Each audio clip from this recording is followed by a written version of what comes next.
La couronne de l'Avent. La couronne est un ancien symbole aux significations multiples. Le cercle, symbole de la vie éternelle. C'est aussi le symbole d'un cycle toujours renouvelé. C'est aussi le symbole du soleil de la vie. Le soleil, signe d'espérance durant les longs et rudes hivers, toujours le symbole de la vie. Le christianisme va rajouter à ces rites païens sa symbolique propre, en renvoyant la couronne à la symbolique de la Passion et de Pâques. Faite principalement de sapins et de houx, la couronne de l'Avent chrétien préfigure la couronne du Christ dans la Passion.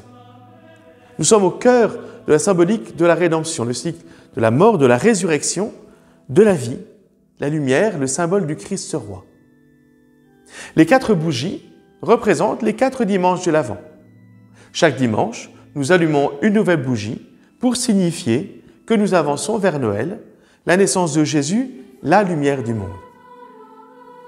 La flamme des bougies représente la lumière des prophéties qui, tout au long de l'histoire sainte, ont illuminé la nuit du peuple de Dieu dans l'attente de la lumière véritable, Jésus le Christ. C'est aussi un signe d'espérance du chrétien, de sa vigilance dans l'attente de la venue du Seigneur. Alors, pourquoi Noël est-il fêté le 25 décembre? Est-ce que Jésus est vraiment né à 25 décembre? On n'en sait pas grand-chose. C'est au IVe siècle que la date du 25 décembre a été choisie comme date pour fêter Noël.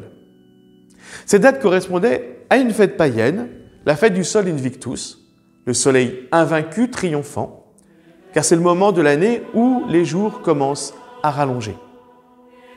Les chrétiens disent que Jésus est la lumière. Nous sommes appelés à accueillir le Christ comme la lumière qui éclaire tout homme. Jésus vient nous éclairer, nous guider dans notre chemin de foi. Après la couronne, la date du 25 décembre, le sapin. Le sapin est un arbre qui reste vert tout l'hiver, alors que beaucoup ont perdu leurs feuilles. Le sapin est symbole de vie au milieu de l'hiver. Et c'était une tradition païenne, encore une fois, que d'associer un arbre à chaque mois de l'année. Le 24 décembre, c'était l'épicéa. Au 7e siècle, saint Boniface voulait convaincre des druides que le chêne n'était pas un arbre sacré. Il en a fait abattre un, et celui-ci écrasa tout autour de lui dans sa chute, sauf un sapin. À partir de là, saint Boniface a déclaré dans sa prédication « Désormais, nous appellerons cet arbre l'arbre de l'enfant Jésus ». Depuis, on plante en Allemagne des jeunes sapins pour célébrer la naissance de Jésus. Au XIe siècle, l'arbre de Noël est garni de pommes rouges, en référence au jardin d'Éden, à l'arbre du paradis. Au XVIIIe siècle, il fut ensuite décoré avec des bougies, symbole de l'avènement du Sauveur, qui bat les ténèbres du péché, la lumière qui luit dans les ténèbres.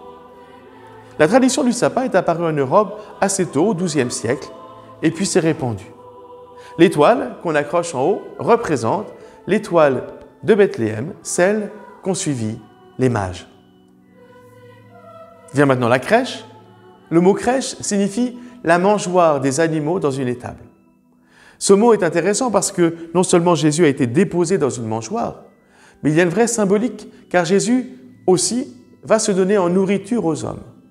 « Je suis le pain de la vie », dit Jésus. C'est saint François d'Assise qui met en scène au XIIIe siècle les premières représentations de la Nativité. Les villageois représentaient Marie, Joseph, l'enfant Jésus, les bergers, et de vrais animaux étaient réquisitionnés. La coutume s'est peu à peu répandue et les personnages vivants ont été remplacés par des personnages en terre cuite, en porcelaine ou en plâtre, les santons. Cette tradition s'est adaptée au fil des temps, au fil des coutumes nationales et régionales.